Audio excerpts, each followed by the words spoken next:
Dans les enquêtes de satisfaction, les patients nous disaient « Vos soignants, vos médecins, c'est des gens super. Ils s'occupent bien de nous, mais ils n'ont jamais le temps. Ils courent tout le temps. » De ce constat est née cette nouvelle organisation qui crée l'espace de la communication. Nous voulons que nos patients nous parlent et nous disent leurs besoins.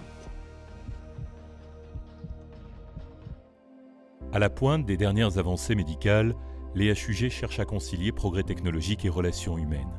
En moyenne, par année au HUG, plus de 60 000 patients hospitalisés. Comment passer plus de temps avec chacun?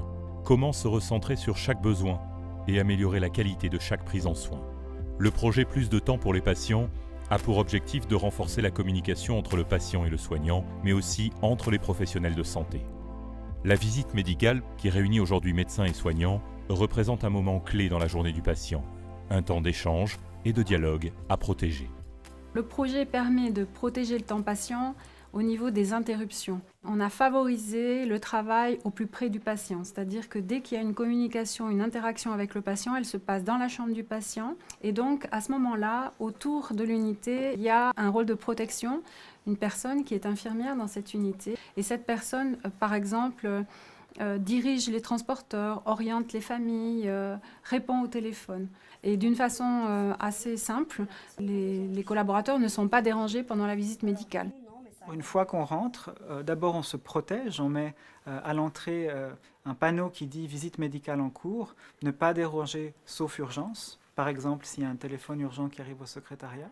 Puis là, la bulle est créée, on est en chambre, tout le monde se positionne auprès du patient, et là on aborde de façon structurée les différents problèmes qui avaient été identifiés dès son admission. On travaille vraiment en binôme médico-infirmier toujours, ensemble, et ensemble on rentre dans la chambre du patient. Et ce qui a vraiment diminué le problème de miscommunication qu'il y avait avant, où l'infirmière pensait avoir compris une chose, le médecin avait dit autre chose, le parent n'avait pas compris, et du coup il y avait une espèce de spirale qui faisait qu'il y avait beaucoup de questionnements qui se faisaient. Là tout le monde est ensemble, on se pose des questions ensemble, on répond aux questions ensemble, et c'est réglé. Et pour aujourd'hui, donc, l'infirmière, ce sera moi, Julie. Et comme aide-soignante, je serai avec Béatrice. Elle va venir après pour vous apporter le petit déjeuner, elle en profitera pour vous saluer. Au HUG, inclure le patient dans ses soins est un objectif majeur. Des tableaux sont installés en face de chaque lit pour permettre au patient de visualiser quotidiennement et mémoriser les informations importantes de son hospitalisation. Quand l'infirmière arrive le matin, il y a l'étape de remplissage du tableau. Moi, au début, je me suis dit, bon, voilà, c'est un petit coup, un coup de marketing. Et en fait, non, tout ce qui se dit, tout ce qui s'écrit, c'est suivi. Quand on est stressé, on ne retient pas forcément vite l'information, mais là, c'est écrit. L'élément le plus, pour moi, qui a été le plus important, c'était cette fameuse question, qu'est-ce qui est important pour vous aujourd'hui? Les changements d'équipe, quant à eux, se font aujourd'hui en chambre, en présence du patient. Je vous présente ma collègue infirmière Héloïse. Enchantée. C'est elle qui prendra le relais pour cet après-midi. Le fait d'être en présence, ça permet d'être rassuré dans le fait que mes mots à moi vont être transmis tels quels et que eux, en fait, dans leurs échanges, si jamais ils disent des choses que moi je comprends pas, je peux le dire parce que ça s'est passé en face de moi. Alors nous avons comme IRES ce matin Denise. Oui. Nous avons comme adjoint Célina. Oui.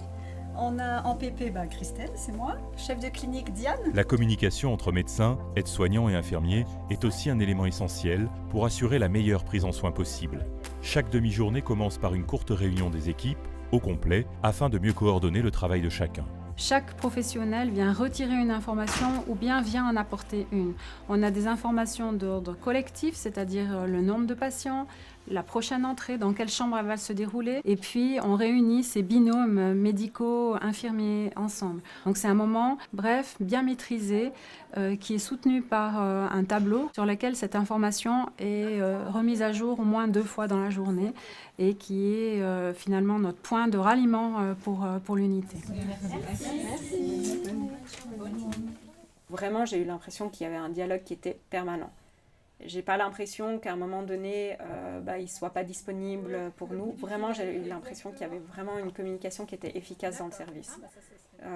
Entre les médecins, entre les infirmières, pour qu'il y ait pas, on reste pas dans l'attente, quoi.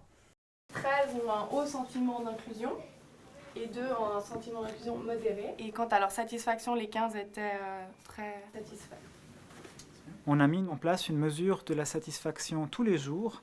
Cette mesure est faite par les aides-soignants qui sont très proches du patient, donc des personnes de confiance qui viennent demander est-ce que vous êtes satisfait des soins qui vous sont prodigués. Les soignants passent régulièrement, toutes les heures au minimum, dans la chambre des patients dont ils ont la charge. Et ce qui caractérisait notre hôpital et qui caractérise encore beaucoup d'hôpitaux, qui sont ces fameuses sonnettes qu'on entend dans le couloir absolument tout le temps, dans les unités où on a fait ce changement, on n'entend presque plus de sonnettes. Les infirmières passaient extrêmement souvent pour voir si tout allait bien, si elles avaient besoin d'aide, etc. Mais le fait d'avoir un peu formalisé ce passage, d'avoir expliqué aux parents qu'il y aura ce passage de façon régulière, le nombre de sonneries a beaucoup diminué. Parce que c'est vrai que quand on a un truc moyennement urgent et on sait que la personne va partir dans 10 minutes, on ne va peut-être pas sonner tout de suite. Il y a une communication qui a complètement changé la dynamique de groupe. On voit que les couloirs sont calmes. Alors ça ne veut pas dire qu'ils ne travaillent pas, mais ils travaillent au bon endroit. Les parents sont plus contents, les enfants sont plus contents. Depuis lors, il y a des ajustements, il y a des nouvelles choses qui arrivent. Aujourd'hui, plus de 16 unités ont été redessinées. Le projet continuera de s'étendre dans toutes les unités de soins des HUG d'ici 2020. C'est un projet qui est vraiment centré sur le patient. Mais ce qui peut paraître être un paradoxe, c'est que pour se centrer sur les patients, il faut changer notre organisation de professionnels. Donc c'est plus de temps professionnel protégé pour les patients. C'est ça le projet. Et puis, j'ajouterais, c'est un projet enthousiasmant.